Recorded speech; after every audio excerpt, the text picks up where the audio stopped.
बिस्मिल्लाहिर्रहमानिर्रहीम, अस्सलाम वालेकुम।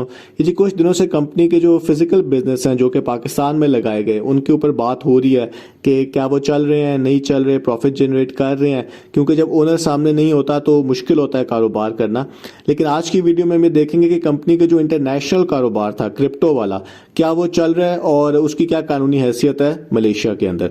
तो सबसे पहले तो हम ये देखते हैं कि इन्वेस्टर्स को कहा क्या गया था। उन्हें बताया गया था कि जी हम एक मलेशियन कंपनी है जो कि क्रिप्टो का काम करती है और आपको क्रिप्टो से मुनाफा कमा के देंगे और उसका 60% हम रखेंगे, 40% इन्वेस्टर्स को देंगे और ये बैंकों से ज्यादा प्रॉफिट होगा।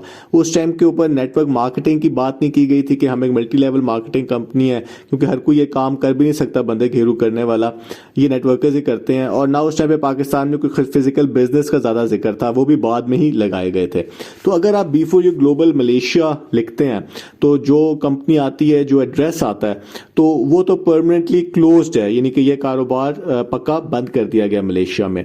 और इसकी कानूनी हैसियत इस टाइम पे क्या है, तो जिस तरह पाकिस्तान में सिक्योरिटी एंड एक्सचेंज कमीशन है जो कि कंपनी के मामलात को देखता है कि क्या ये कानूनी है, गैर कानूनी है, इस पर रजिस्टर होना जरूरी होता है, और उन्होंने ही B4U के खिलाफ केस जो है वो नैब को फॉरवर्ड किया था।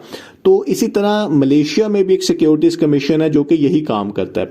और जिस तरह पाकिस्तानी SECP जो है वो एक लिस्ट जारी करती है उन कंपनीज की जो कि जिसमें इन्वेस्टर्स को खबरदार किया जाता है कि यहाँ पे इन्वेस्ट ना करें, तो इसी तरह मलेशिया की जो सिक्योरिटीज कमीशन है वो भी एक लिस्ट जारी करती है। और B4U का नाम जो है, B4U ग्लोबल का नाम, उनकी जो नवंबर 2020 वाली लिस्ट है उसके अंदर शामिल है। और अगर आप सिक्योरिटीज कमीशन की वेबसाइट के ऊपर जाएं तो वहां पे लिखा हुआ है कि B4U, इन्वेस्टर्स को वार्न किया गया है कि B4U ग्लोबल जो है उनके पास जो काम कर रहे हैं वो उनकी इजाजत नहीं है उनके पास जो है मलेशियन गवर्नमेंट या Malaysian security and exchange commission की तरफ से। तो इसका मतलब है कि B4U ग्लोबल के दो मुल्कों के अंदर कारोबार को एक तरह से गैर कानूनी डिक्लेयर किया गया है। पाकिस्तानी SECP ने भी और मलेशिया के सिक्योरिटीज कमीशन ने भी कहा है कि इन्वेस्टर्स को वार्न किया है कि इस कारोबार के अंदर आप इन्वेस्ट ना करें। तो ये कोई इतनी अच्छी खबर नहीं है B4U के लिए। और जहां तक इसमें जो मेन बात है वो ये है कि जो कहा जाता है कि जब इनकी बेल हो जाएगी, और वो हो सकता है किसी टाइम पे हो भी जाए, तो उसके बाद ये दोबारा कारोबार स्टार्ट होगा, क्योंकि इन्वेस्टर को यही कहा जाता है कि जी दोबारा से कंपनी चलेगी, या लीडर्स कहते हैं। तो ये इतना आसान नहीं होगा कि लेट्स से पाकिस्तान में भी आपके कारोबारों पे प्रॉब्लम है, फाइन भी हुआ है 6 अरबों रुपए का, और बोर्ड ऑफ डायरेक्टर्स के ऊपर भी पाबंदी लगाई है, किसी और कंपनी के में वो काम नहीं कर सकते, जो नई कंपनी नहीं बना सकते। तो इसी तरह मलेशिया के अंदर भी कंपनी को जो है कानूनी मुश्किलात का सामना है, और वो इतना आसान नहीं होगा इनके लिए कोई दूसरी कंपनी स्टार्ट करके काम करना है, क्योंकि पहले तो आपको इस लीगल बैटल को जीतना होगा कि ये क्यों हमारी कंपनी को जो है आपने मलेशिया में बैन किया। तो इस सारी चीजों में टाइम लगेगा, और जो जितना टाइम लगेगा उतने ही इन्वेस्टर्स को उनके लेट पैसे वापस मिलेंगे और वो फंसे रहेंगे उतने टाइम तक पैसे जो है। तो ये है जी इस टाइम के ऊपर मलेशियन कारोबार की सिचुएशन के वो मलेशियन गवर्नमेंट की तरफ से एक तरह से गैर कानूनी लिस्ट के अंदर शामिल है। बहुत बहुत शुक्रिया। बिस्मिल्लाहिर्रहमानिर्रहीम, अस्सलाम वालेकुम। ये जी आपने सुन लिया होगा ग्रुप्स में कि 9 तारीख को कोई गुड न्यूज़ आ सकती है। वैसे तो B4U वाले अब गुड न्यूज़ से काफ़ी डर गए हुए हैं, लेकिन क्या वजह है जिसकी वजह से ये कहा जा रहा है कि जी 9 तारीख इंपॉर्टेंट है? उसकी वजह यह है कि 9 तारीख को नैब का एग्जीक्यूटिव बोर्ड का इजलास है, जिसके अंदर जो B4U का ऊपर केस है उसका फैसला किया जाएगा। अब इस तरह है कि नैब की जो तमाम अहम फैसले हैं, यानी कि कोई इंक्वायरी स्टार्ट करनी है, कोई इन्वेस्टिगेशन स्टार्ट करनी है, कोई रेफरेंस फाइल करना है, वो चेयरमैन नैब अकेले नहीं करते। उसका एक बोर्ड है जिसमें चेयरमैन नैब शामिल हैं, डिप्टी चेयरमैन नैब शामिल हैं, DG operation, DG investigation, prosecutor general, regional directors, ये सारे मिलकर फैसला करते हैं कि आगे क्या करना है। अब इससे पहले जो B4U का सारा केस बना है वो रावलपिंडी नैब जो है उन्होंने सारा इसको हैंडल किया है। उन्होंने इन्वेस्टिगेशन की, उन्होंने इंक्वायरी की, अब उन्होंने रेफरेंस तैयार किया। लेकिन क्या ये रेफरेंस इतना ताकतवर है कि ये कोर्ट में चल सकेगा? उसका फैसला 9 तारीख को होगा।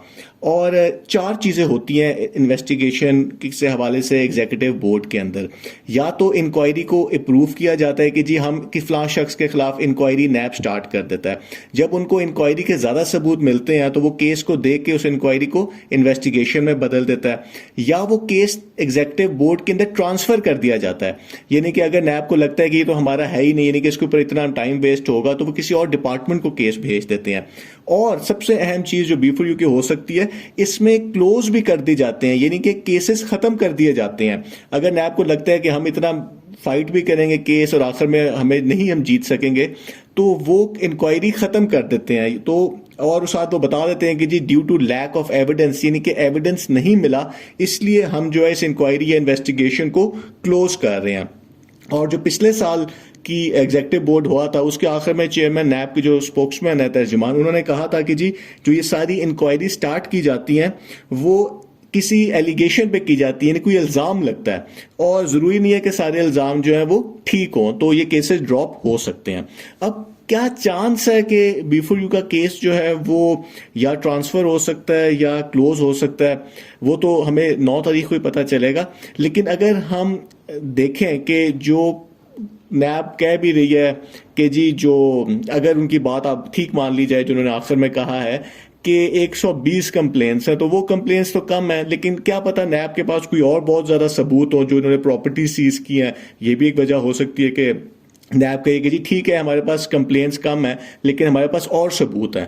تو اگر ہم لوگ جون 2021 کا ڈیٹا دیکھیں تو اس دن 16 انکوائریز اپروو کی گئی تھیں, 2 انویسٹیگیشنز, 5 کیس ٹرانسفر ہو گئے, اور 7 انکوائریز جو ہیں وہ کلوز ہو گئیں, اور 3 ریفرنس فائل کیے گئے. یعنی آپ یہ دیکھیں کہ ریفرنس ہمیشہ کم فائل کیے جاتے ہیں, کیونکہ ریفرنس ایک بڑی چیز ہے, وہ اب قانونی گیم ہونے لگتی ہے. تو انکوائریز انویسٹیگیشن کے سٹیٹ میں چیزیں کم ہو جاتی ہیں.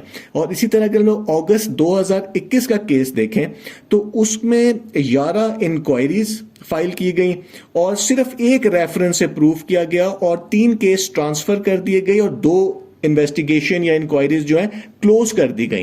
تو ہو سکتا ہے کہ یہ کیس جو ہے کلوز ہو جائے, اور ہو سکتا ہے کہ یہ کیس ٹرانسفر ہو جائے, کیونکہ جو SCCP کا مین تھا کہ جی یہ بغیر اجازت کے کام کیا گیا ہے, وہ ہو سکتا ہے کہ اگر ٹرانسفر ہوتا ہے تو یہ کیس کسی اور ڈپارٹمنٹ میں بھی FIA یا کسی اور کو بینکنگ کی طرف بھیجا جا سکتا ہے, اور اگر کلوز ہو گئی تو وہ تو کیس ہی نیب کا کلیپس ہو جائے گا, اور پھر تو کوئی ان کے لیے پرابلم نہیں ہوگی.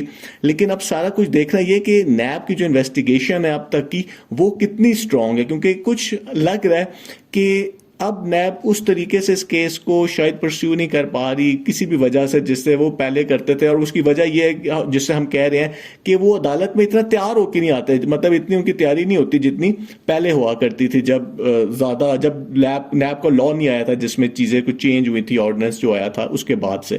تو چلے دیکھتے ہیں کہ جی 9 تاریخ کو کیا اپڈیٹ آتی ہے. یہ ایگزیکٹو بورڈ کا سسٹم ہے جو کہ جس کی وجہ سے کمپنی گڈ نیوز کہہ رہی ہے. بہت بہت شکریہ.